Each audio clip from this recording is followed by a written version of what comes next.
Hey everyone, welcome back to the Saturday SITREP. My name is CB Harris. So today I want to talk about, well actually, New Hampshire recently passed constitutional carry.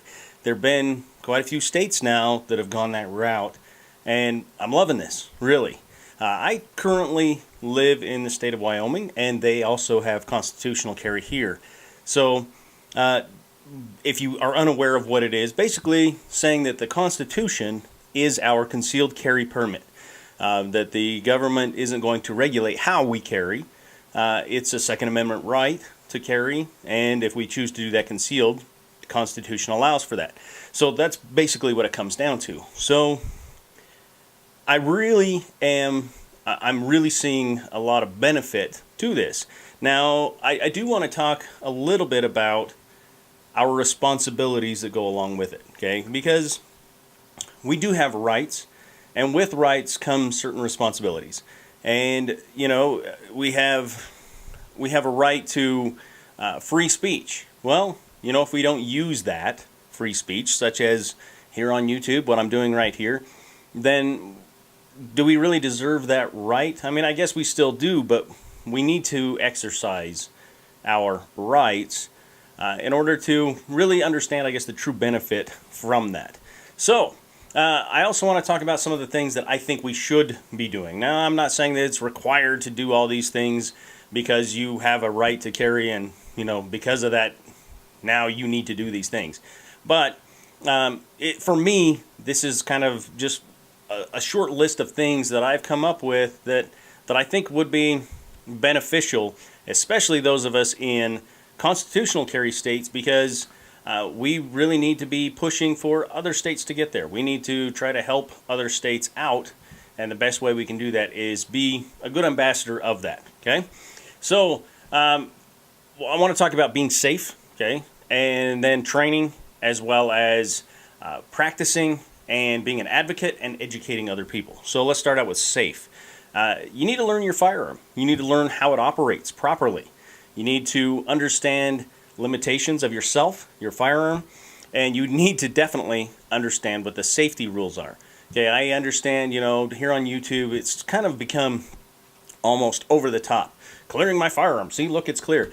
Look, there's nobody over here. If I shoot my firearm over here, yes, I'm an idiot, but I'm only going to shoot my camera. I'm not going to shoot my audience or anything like that. I think that's obvious.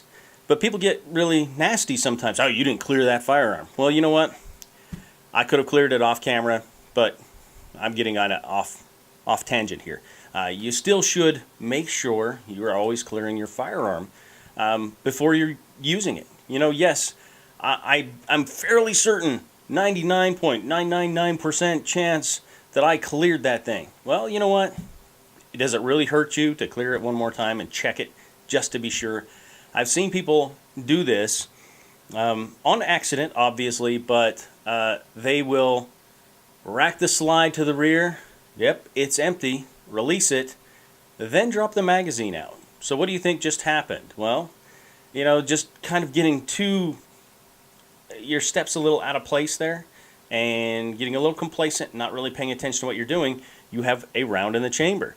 So you would, at the end of that, think, I'm 99.999% sure that I don't have a loaded firearm, but you actually do.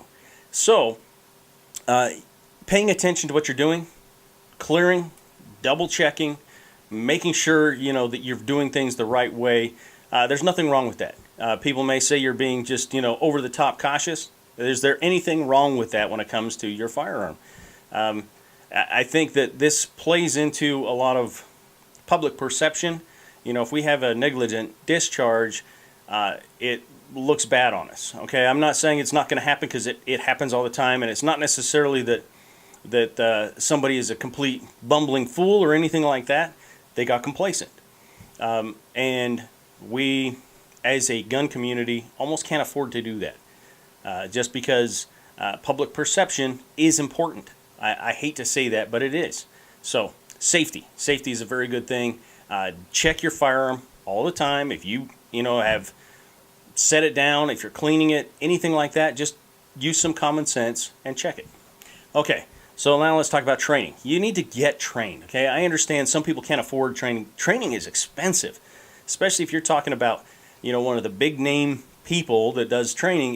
It can be ridiculously expensive, way more than the price of a firearm, and it's worth it. I'm going to tell you, it is worth it. However, I understand some people, you're just not going to be able to afford to do it because, if you want to do a basic, intermediate, and advanced handgun course, for instance, there are places where that's going to cost you $3,000 to do that. Can you afford to do that? Maybe not. I think you should try to save up and do something. Maybe you should shop around. Don't go for just some fly-by-night type of place because it's the cheapest, but find somebody reputable. Ask questions. Ask for references. Don't be afraid to do that. That sort of thing. But there is other things available. Yes, we all know there's stuff here on YouTube that's good, and there's stuff here on YouTube that's not so good. So maybe find somebody reputable online, somebody who is an instructor, a known instructor that is also doing some videos. Maybe find somebody like that and kind of start to watch and look, and you're going to start to get a feel for what is right and what is wrong, because a lot of it's common sense. So if somebody's doing something you're like, man, that doesn't look safe at all, it probably isn't. So you can start to judge for yourself, I think, as long as you use a little bit of common sense. Ask friends, ask somebody who understands that type of thing. Get some training, okay? Whatever it might be. Practice. So once you've done the training piece, your job isn't done. You need to practice, and you need to practice often. Dry fire is fantastic. It's free. It's not costing you anything to dry fire. I mean, I would recommend that you get some snap caps or something like that, some dummy rounds. But after that, they're not going to be expended. So after that initial purchase, you can dry fire all day long, and it's not going to cost you anything. Make sure you do it safely, obviously. Make sure you clear your firearm, remove the ammo from the room so you're not, there's no accidental problems there. Do you know what I'm saying? So, because we don't want that. Again, that goes to, public perception. So, but definitely practice. And eventually you need to do some live fire practice, okay? There are people who advocate dry fire so much that it almost sounds like, they're saying don't do any live fire. You need to do some live fire training. Absolutely. You need to understand that recoil so you can understand recoil management. You need to be able to practice that, okay? So you're going to have to go out and do some live fire training. And let's be honest, that's the fun part. So, that should be the part that you want to do, right? All right. Next, being an advocate. Vote, okay? Vote. If you believe in your Second Amendment rights and that is important to you, make your voice heard. And not just the national elections. I'm talking about local elections, your state, your county, your city elections. For heaven's sakes, your school board, things like that. Vote. Get your voice heard. And you know what? If you feel like there's nobody meeting your beliefs, your requirements, maybe you should run for something. Run for school board, something like that. Get involved in the community. Get involved in politics. A lot of people don't like politics, but it affects our gun rights. I know it sounds contradictory because it's a right, and politics shouldn't affect that, but it does. We live in the real world where it does affect it, and so we need to be involved in it. Also, be a good representative of firearms, okay? Don't, be one of those guys that is, brandishing all the time, something like that. If it's warranted, sure, I get it, okay? But you don't necessarily want to be that person that people are like, oh yeah, that's a gun nut. Because I don't like the term gun nut. I am a person who likes firearms, but gun nut makes me sound like I'm crazy for it. And I'm not. It's my right. And I enjoy it. I enjoy the challenge of it.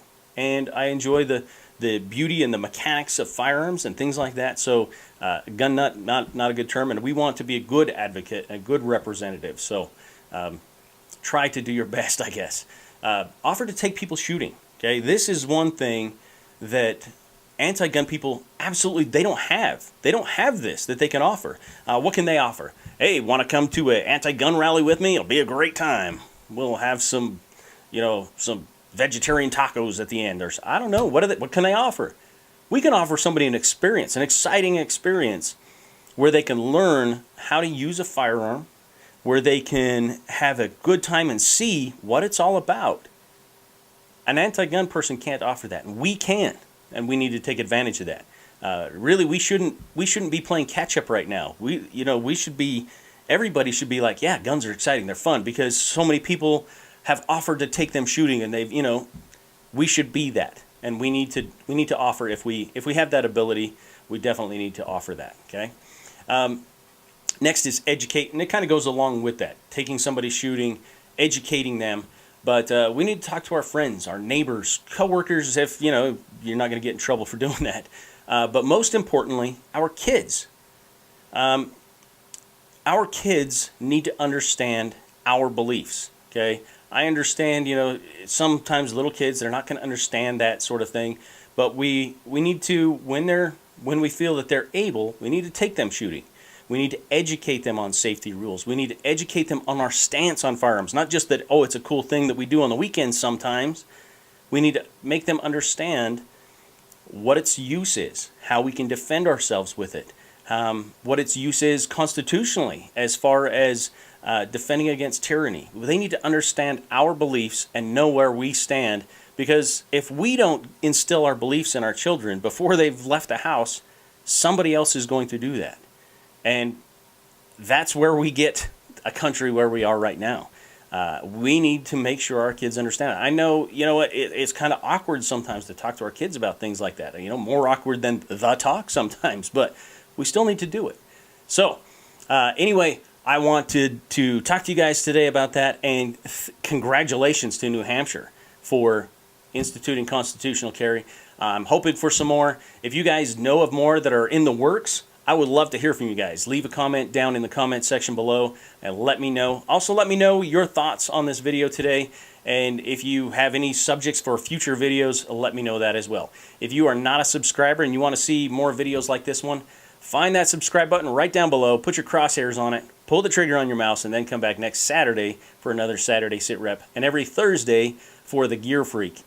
And remember, your mind, that's your most important weapon, and it's vital to be armed with information. Until next time, take care and be safe. Charlie Bravo out.